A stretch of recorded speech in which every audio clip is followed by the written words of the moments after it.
जय हिंद दोस्तों, स्वागत है आपका हमारे YouTube चैनल में। आज की वीडियो में हम लेकर आए हैं आपके लिए यहाँ पर हिंदी साहित्य के बहुत ही महत्वपूर्ण क्वेश्चन आंसर। तो वीडियो को पूरा अवश्य देखना है। अगर आप चैनल पर पहली बार आए हैं तो चैनल को सब्सक्राइब कर लें, बेल आइकन दबाएं, ऑल पर क्लिक करें ताकि ऑल वीडियो की जानकारी आपके यहाँ तक पहुँचे। ज़्यादा से ज़्यादा वीडियो को शेयर करें। तो आज का अपने यहाँ पर फर्स्ट क्वेश्चन क्या है, तो यहाँ से देख लेते हैं कि निम्न में से किस कवि को अपभ्रंश का वाल्मीकि कहा जाता है। आंसर अगर आपसे बनता है तो आप कमेंट में आंसर जरूर बताएं क्या होगा इसका सही आंसर। तो अपभ्रंश का वाल्मीकि कहा जाता है, किसको कहा जाता है, तो आपका यहाँ पर सही आंसर क्या होगा, स्वयंभू। विकल्प नंबर आपका यहाँ पर सी राइट आंसर होगा, बिल्कुल सही। विकल्प नंबर सी जिन्होंने बताया है सही आंसर। क्वेश्चन नंबर 42 क्या पूछा गया है, तो देखिए अपभ्रंश के प्रथम महाकवि कौन थे।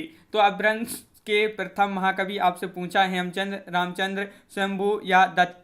तो क्वेश्चन नंबर 42 का राइट आंसर बताइए। 4 विकल्प आपके यहाँ पर दिए गए हैं। अपभ्रंश के प्रथम महाकवि पूछा है तो महाकवि में आपके हो जाएंगे कौन, में आपका राइट आंसर है स्वयंभू। स्वयंभू आपका यहाँ पर सही आंसर है, बिल्कुल सही। विकल्प number B right answer. Question number 43 पूछा है यहाँ पर कि स्वयंभू की कृति का नाम है पद्म पुराण, पाहुड़ दोहा, महापुराण या पयुमचर्यू।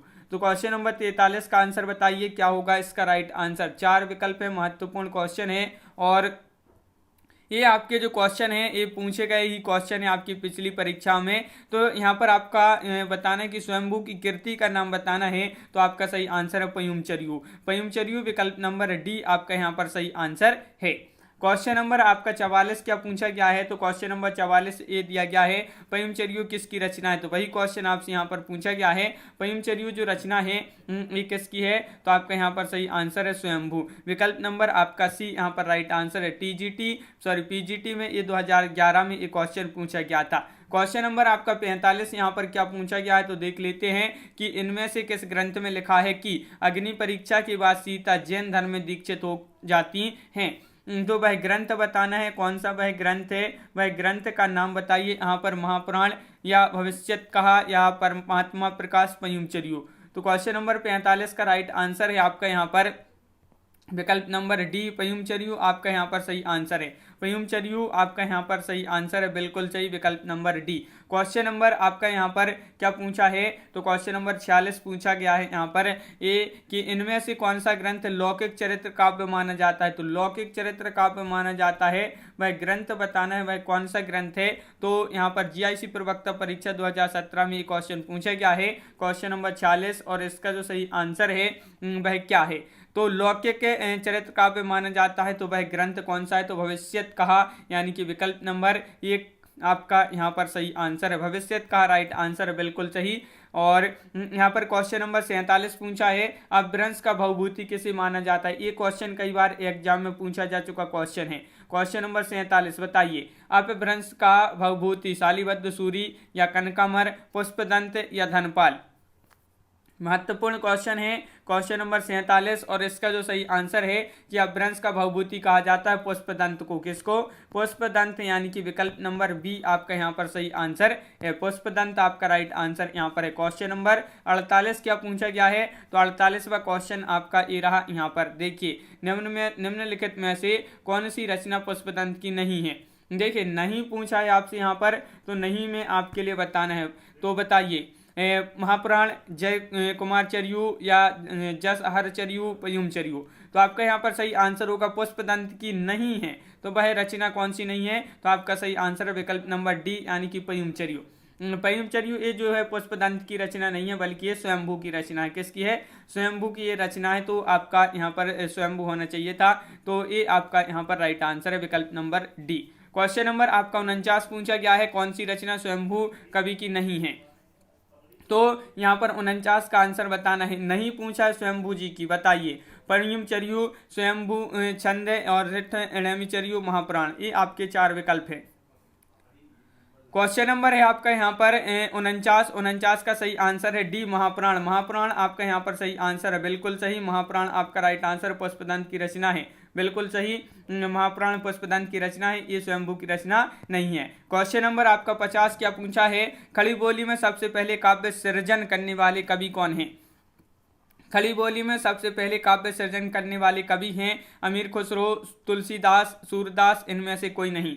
क्वेश्चन नंबर 50 का आंसर आपके लिए बताना है। 4 विकल्प आपके यहाँ पर दिए गए हैं और इसका जो सही आंसर है क्वेश्चन नंबर 50 का वह क्या होगा राइट आंसर बताइए। महत्वपूर्ण क्वेश्चन है। विकल्प नंबर 1 अमीर खुसरो। अमीर खुसरो आपका यहाँ पर सही आंसर है। विकल्प नंबर 1 राइट आंसर यहाँ पर होगा। क्वेश्चन नंबर 51 क्या पूछा गया है तो यहाँ पर देख लेते हैं कि खड़ी बोली हिंदी में सर्वप्रथम रचना करने वाले कवि का नाम बताइए। तो खड़ी बोली हिंदी में सर्वप्रथम रचना करने वाले कवि का नाम बताना है। तो क्वेश्चन नंबर 51 का आपका जो सही आंसर होगा वह क्या होगा। 51 का राइट आंसर यहाँ पर बताना है। जायसी, विद्यापति, अमीर खुसरो या भारतेंदु हरिश्चंद्र। तो 51 का आपका जो सही आंसर है खड़ी बोली हिंदी में सर्वप्रथम रचना करने वाले जो कवि हैं वह कौन है। अमीर खुसरो। अमीर खुसरो यानी कि विकल्प नंबर बी आपका राइट आंसर होगा। क्वेश्चन नंबर आपका यहाँ पर 52 पूछा गया है। क्या पूछा है। मुकरी लिखने का सर्वप्रथम प्रयास किस कवि ने किया था। तो मुकरी लिखने का जो सर्वप्रथम प्रयास किया था, मुकरियां लिखी थी सबसे पहले स्वयंभू ने, अमीर खुसरो, जगनिक या कुंभन दास। तो यहाँ पर आपका राइट आंसर होगा 52 का क्या होगा राइट आंसर।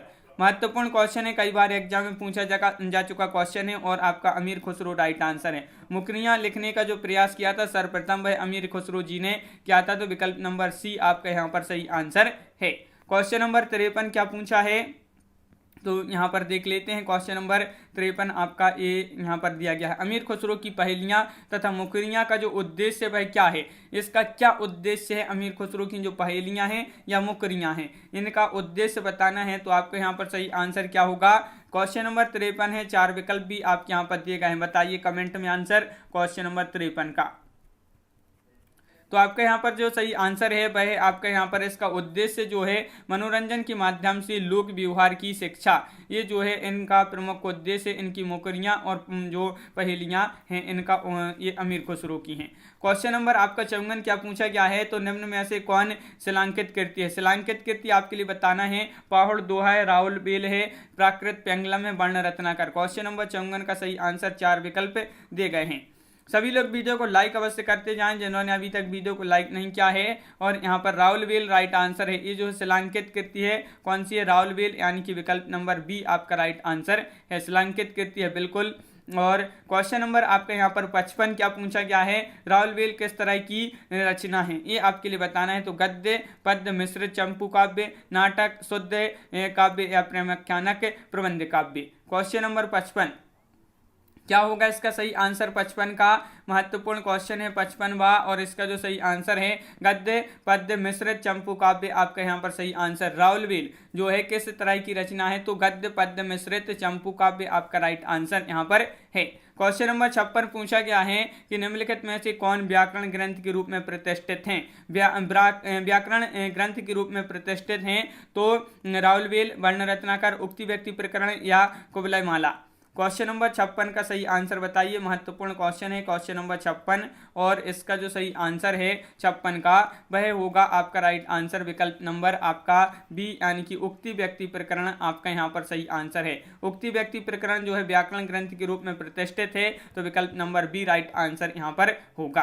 क्वेश्चन नंबर 57 क्या दिया गया है तो यहाँ पर देख लेते हैं। क्वेश्चन नंबर 57 आपका ये रहा। क्वेश्चन नंबर 57 उक्ति व्यक्ति उक्ति व्यक्ति यह ग्रंथ है, महाकाव्य है या आपका छंद है, गद्य काव्य है या व्याकरण है। अब भी पढ़ा महत्वपूर्ण क्वेश्चन है तो बताइए क्वेश्चन नंबर 57 का राइट आंसर यहाँ पर क्या होगा। 4 विकल्प दिए गए हैं और 57 का आपका सही आंसर है।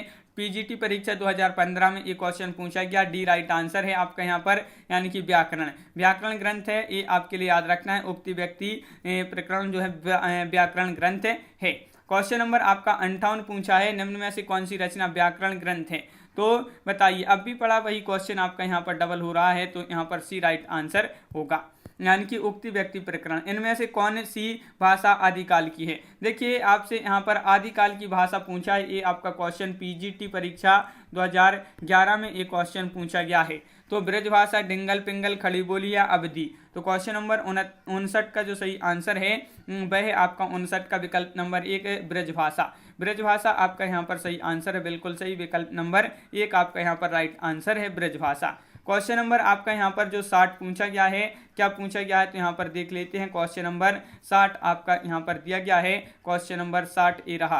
रासो ग्रंथ किस भाषा में लिखे गए थे। ये क्वेश्चन महत्वपूर्ण है तो जो रासो ग्रंथ थे ये किस भाषा में लिखे गए थे, तो आपका यहाँ पर सही आंसर क्या होगा, खड़ी बोली, अवधी या ब्रजभाषा या डिंगल पिंगल। तो डिंगल पिंगल आपका यहाँ पर सही आंसर है। डिंगल पिंगल रासो ग्रंथ किस भाषा में लिखे गए थे, तो ये जो है डिंगल पिंगल भाषा में लिखे गए थे। विकल्प नंबर डी राइट आंसर आपका यहाँ पर होगा। क्वेश्चन नंबर आपका 61 पूछा है। 61 क्या पूछा है, चारण साहित्य किस साहित्य का दूसरा नाम है। दूसरा नाम है ये आपके लिए याद रखना है, चारण साहित्य ये जो है किस साहित्य का दूसरा नाम है, सिद्ध साहित्य का, जैन साहित्य का, नाथ साहित्य का या रासो साहित्य का। क्वेश्चन नंबर 61 का सही आंसर बताइए, महत्वपूर्ण क्वेश्चन है। और 61 का सही आंसर आपका यहाँ पर होगा ये है जो रासो साहित्य है इसका दूसरा नाम था क्या, चारण साहित्य। याद रखना है चारण साहित्य जो है रासो साहित्य इसका दूसरा नाम है। क्वेश्चन नंबर आपका 62 यहाँ पर क्या पूछा है, तो क्वेश्चन नंबर 62 आपका ये रहा, यहाँ पर देख लेते हैं। क्वेश्चन नंबर 62 देखिए, निम्नलिखित में से कौन 84 सिद्धों में नहीं है। देखिए नहीं पूछा है आपसे यहाँ पर, तो नहीं में आपके लिए बताना है। तो बताइए क्वेश्चन नंबर 62 का राइट आंसर। तो यहाँ पर महत्वपूर्ण क्वेश्चन है अपने जो पिछली परीक्षा में पूछे गए हैं। और यहाँ पर आपका जो सही आंसर है कि 84 सिद्धों में नहीं है, तो वह नहीं है कौन, सारंगधर। कौन नहीं है, सारंगधर, यानी कि विकल्प नंबर सी आपका यहाँ पर राइट आंसर है। सारंगधर आपका यहाँ पर सही आंसर है, बिल्कुल सही। क्वेश्चन नंबर 63 देख लेते हैं क्या पूछा गया है। क्वेश्चन नंबर 63, तो ये रहा आपका क्वेश्चन नंबर 63। देखिए आदिकाल में किस प्रकार का साहित्य लिखा जा रहा था। तो आदिकाल में जो साहित्य लिखा जा रहा था ये किस प्रकार का साहित्य लिखा जा रहा था, ये आपके लिए बताना है। 63वां क्वेश्चन है, महत्वपूर्ण क्वेश्चन है। और इसका जो सही आंसर होगा वह क्या होगा, आदिकाल में किस प्रकार का साहित्य लिखा जा रहा था। तो आपका सही आंसर है क्या है, राइट आंसर है, जन जीवन से हटकर रहे राजाओं की वीरता का अतिरंजित वर्णन किया जा रहा था। आदिकाल का जो साहित्य था इसमें, आदिकाल साहित्य में ये लिखा जा रहा था, जनजीवन से हटकर राजाओं की वीरता का इसमें वर्णन किया जा रहा था। क्वेश्चन नंबर आपका 64 क्या पूछा गया है, तो यहाँ पर देख लेते हैं। क्वेश्चन नंबर 64 देखिए ये है आपका कि वीर गाथा कालीन रासो काव्य में निम्नलिखित में से किस विषय का वर्णन नहीं है। देखिए नहीं पूछा है आपका किस विषय का वर्णन नहीं है, तो आश्रयदाता का अतिरंजनापूर्ण वर्णन, इतिहास और कल्पना का सम्मिश्रण, कृष्ण लीला का प्रतिपादन या युद्धों का सजीव और गत्यात्मक वर्णन। तो किस विषय का वर्णन नहीं है वीरगाथा कालीन रासो काव्यों में, तो कृष्ण लीलाओं का प्रतिपादन इसमें जो है नहीं है। तो विकल्प नंबर सी आपका यहाँ पर राइट आंसर है। विकल्प नंबर सी राइट आंसर है। क्वेश्चन नंबर आपका 65 यहाँ पर पूछा गया है कि हिंदी साहित्य के 700 से 1400 ईस्वी के कालखंड को गिरीशन ने क्या नाम दिया है। ये क्वेश्चन मोस्ट इंपॉर्टेंट क्वेश्चन पूछा गया है आपसे यहाँ पर, तो बताइए क्या है इसका सही आंसर। तो हिंदी साहित्य का जो 700 से 1400 ईस्वी के कालखंड को गिरीशन, जार्ज गिरीशन है, इन्होंने नाम दिया संधि काल, चारण काल, प्रारंभिक काल या अभ्रंश काल। तो ये आपका जीआईसी प्रवक्ता परीक्षा में 2012 में ये क्वेश्चन पूछा गया था। राइट आंसर है विकल्प नंबर सी चारण काल। चारण काल आपका यहाँ पर सही आंसर है, बिल्कुल सही। चारण काल जिन्होंने बताया है सही आंसर है। क्वेश्चन नंबर आपका 66 क्या पूछा गया है। तो क्वेश्चन नंबर 66 है, बीसलदेव रासो ने किस शैली का प्रयोग किया है, श्रृंगारिक, गेय, आख्यान या प्रबंध। तो बीसलदेव रासो में किस शैली का इसमें प्रयोग किया गया है बीसलदेव रासो में। क्वेश्चन नंबर 66 है और 66 का सही आंसर आपका यहाँ पर जो होगा वह क्या होगा, तो राइट आंसर है विकल्प नंबर सी यानी कि गे। बीसलदेव रासो में किस शैली का प्रयोग किया गया है, गे शैली का प्रयोग किया गया है। तो विकल्प नंबर सी राइट आंसर आपका यहाँ पर है। क्वेश्चन नंबर है आपका यहाँ पर जो 67वां क्वेश्चन पूछा गया है, क्या पूछा गया है, तो यहाँ पर देख लेते हैं। बीसलदेव रासो की रचयिता कौन है। ये आपका बहुत ही सरल क्वेश्चन है। चंद्रवारदाई है, नरपति नाल्य है, जगनेक हैं या स्वयंभू हैं। बीसलदेव रासो की रचयिता पूछा है आपसे, तो 67 का आपका जो सही आंसर है बताइए क्या है इसका राइट आंसर।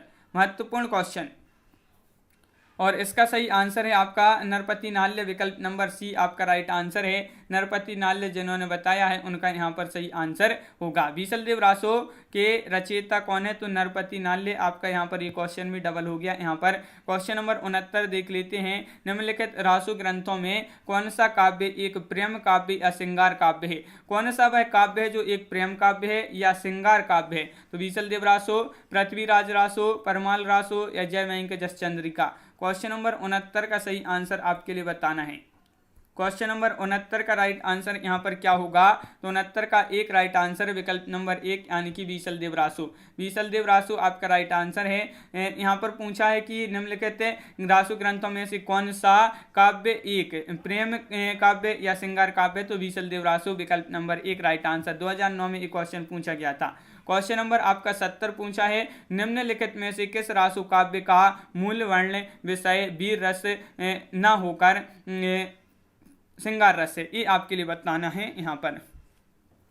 तो क्वेश्चन नंबर 70 है, निम्नलिखित में से किस रासु काव्य का मूल वर्ण विषय वीर रस न होकर श्रृंगार रस है? तो आपका यहाँ पर खुमाण रासु या बीसल देव रासु, पृथ्वीराज रासु या परमाल रासु। तो 70 का आपका जो सही आंसर है, 70 का राइट आंसर होगा यहाँ पर विकल्प नंबर सी बीसल देव रासु। बीसल देव रासु आपका यहाँ पर सही आंसर है, बिल्कुल सही। विकल्प नंबर आपका यहाँ पर सी राइट आंसर यहाँ पर है। तो इस प्रकार अपनी यहाँ पर बहुत ही महत्वपूर्ण क्वेश्चन कंप्लीट हुए हिंदी साहित्य के। कैसा लगा ये वीडियो आप कमेंट में जरूर बताएं। अगर आप चैनल पर पहली बार आए तो चैनल को सब्सक्राइब कर लें, बेल आइकन दबाएं, ऑल पर क्लिक करें ताकि ऑल वीडियो की जानकारी आपके यहाँ तक पहुँचे। ज़्यादा से ज़्यादा वीडियो को शेयर करें और वीडियो को लाइक करना ना भूलें। और इसी तरह के बहुत सारे वीडियो आने वाले हैं तो आप चैनल को सब्सक्राइब अवश्य कर लें। तो आज की वीडियो में बस इतना ही। सभी के लिए बहुत बहुत धन्यवाद। जय हिंद।